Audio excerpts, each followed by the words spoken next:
Seguimos en la mira, como les anunciábamos, con el periodista Leonardo Haber, con Leo. Muchas gracias por estar. Muchas gracias por invitarme. Bueno, Milicos y Tupas, 8ª edición lleva ya. Pero además, en esta última edición, Leonardo incorpora acá, en este libro que se basa en cómo militares y tupamaros ingresaron en la tregua armada e investigaron juntos los ilícitos económicos, en este caso en el cuartel de La Paloma, incorpora acá nuevos testimonios que consolidan esa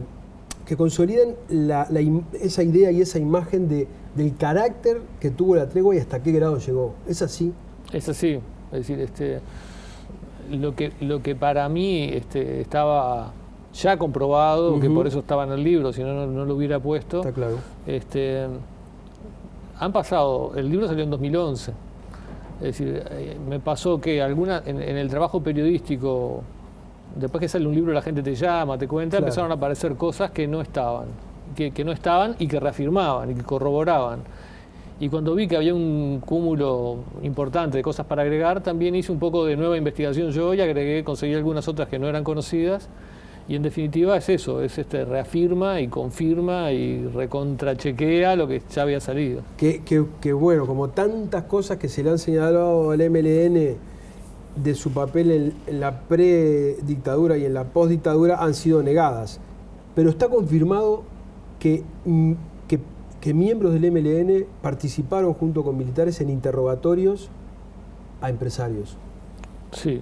Está confirmado. Eso, bueno, eso ¿A qué nivel? Eso lo decía la primera edición del libro y provocó una durísima réplica de Fernández Huidobro y de su secretario de apellido Caballero, que escribía en La República, que ellos dos básicamente fueron los que salieron, bueno, con el hacha a discutir el libro, ¿no? Ese punto del libro.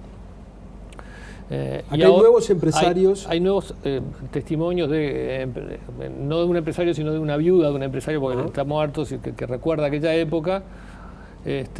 Y también de gente presa, en algún caso tupamaros, en otro caso de otros grupos de revolucionarios menores, que cuentan cuál era el clima en los cuarteles, cómo llegaban los empresarios y los supuestos ilícitos económicos detenidos, cómo se los interrogaba y cómo los que eran representantes de la dirección presa del MLN, porque había algunos que estaban libres todavía y respondían a los líderes que seguían en libertad, pero la dirección presa del MLN, que era la que había arreglado la tregua, consentía en que se los torturara, se los interrogara con tortura, y en algún caso hubo algunos que participaron en la tortura también. Tupamaros que participaron en la tortura. Eso lo tenés, está confirmado.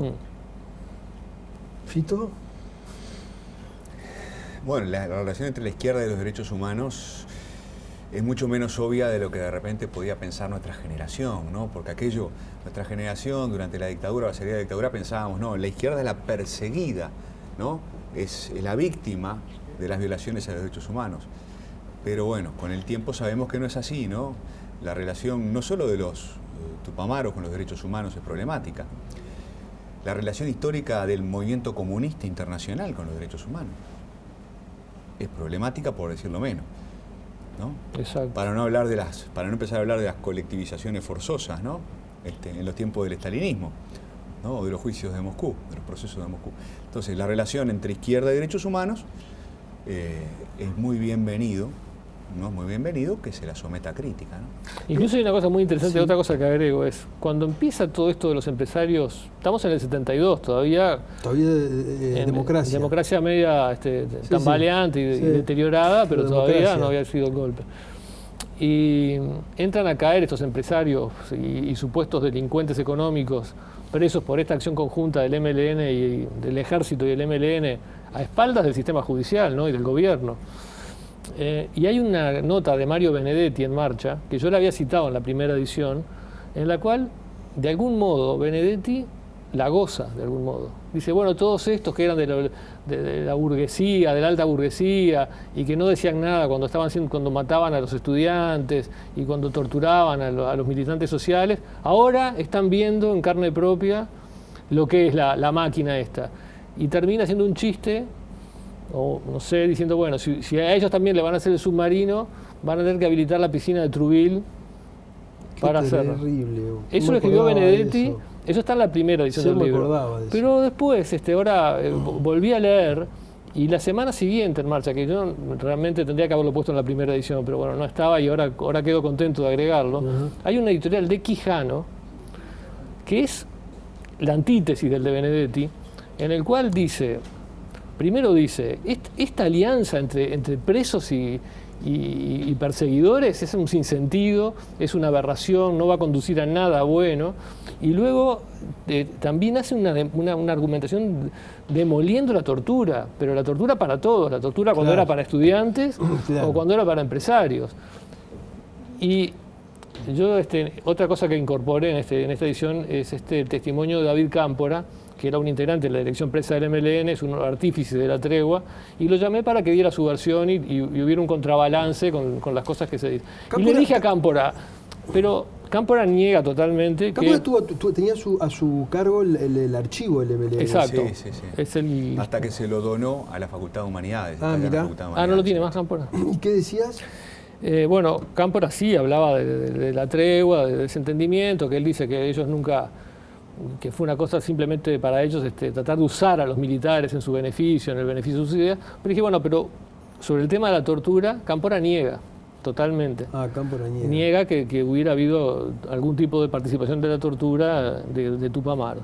Y digo, pero Quijano, eso fue conocido en su momento, hasta Quijano en marcha, y Cámpora me dice, no. Quijano nos critica por habernos aliado a los militares, pero no a la tortura. Y yo hago que los lectores lean a Quijano a ver qué conclusión sacan. ¿Qué conclusión sacan? Yo no pongo nada en el libro, pongo lo que dice Quijano. En el libro aparece otro dato, que es una muerte en La Paloma, ¿no? Sí, eso es en la primera edición del libro se hablaba de una vez que la tregua se corta, llega Gabazo al cuartel, es enviado al cuartel, y eso había testimonios de la llegada de Gabazo al cuartel, como un oficial que es enviado justamente para cortar con ese entendimiento.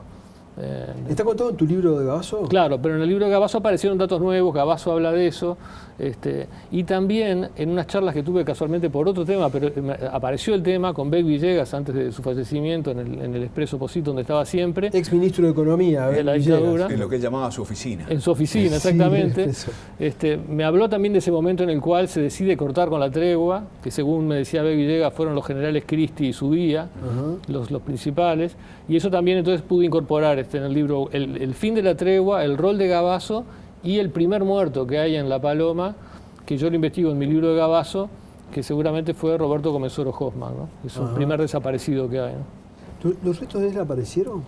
Como era el primer desaparecido y no tenían el know-how todavía de cómo hacer, qué triste, lo quisieron hacer desaparecer en Rincón del Bonete, sumergiéndolo con piedras y unos tejidos. Y una semana después el cuerpo emergió. Lo volvieron a enterrar como NN en un cementerio de Tacuarembó, pero el médico forense que intervino se quedó con el cráneo.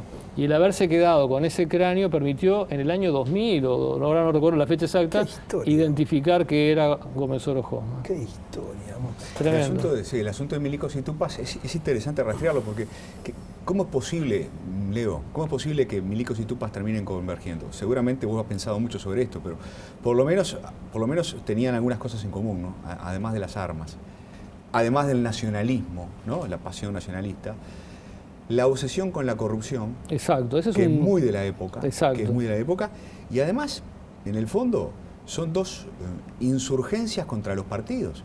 Lo que tienen en común Milicos y Tupas en la época es que desconfían profundamente, no solo de los ricos, sino que desconfían profundamente de los partidos. Del sistema. Claro. Exactamente. Del sistema democrático.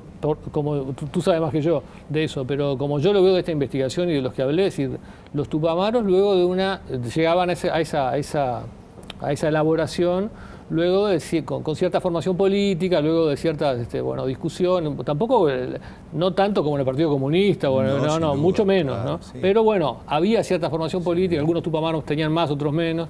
Los militares no tenían nada, pero tenían un enorme descontento con su situación económica, estaban convencidos que había corrupción, la veían en muchos casos, en muchos cuarteles se pedía plata para el Partido Colorado. Encontraron una alianza de alguien que puso lo que ellos no tenían. Exacto. Señores, Milicos y Tupas por algún motivo va por la 8ª edición. Yo realmente se los recomiendo. A mí, por momentos, cuando lo leí, la primera edición, me generó una enorme indignación. Y más indignación me generaron los desmentidos de los mentirosos los desmentidos de un mentiroso. Ya sabemos lo que implica el desmentido de un mentiroso. Leo, muchísimas gracias. Muchas gracias por invitarme. Gracias, Fito. Gracias a ustedes por haber estado ahí. Los esperamos el jueves próximo. Que pasen bien.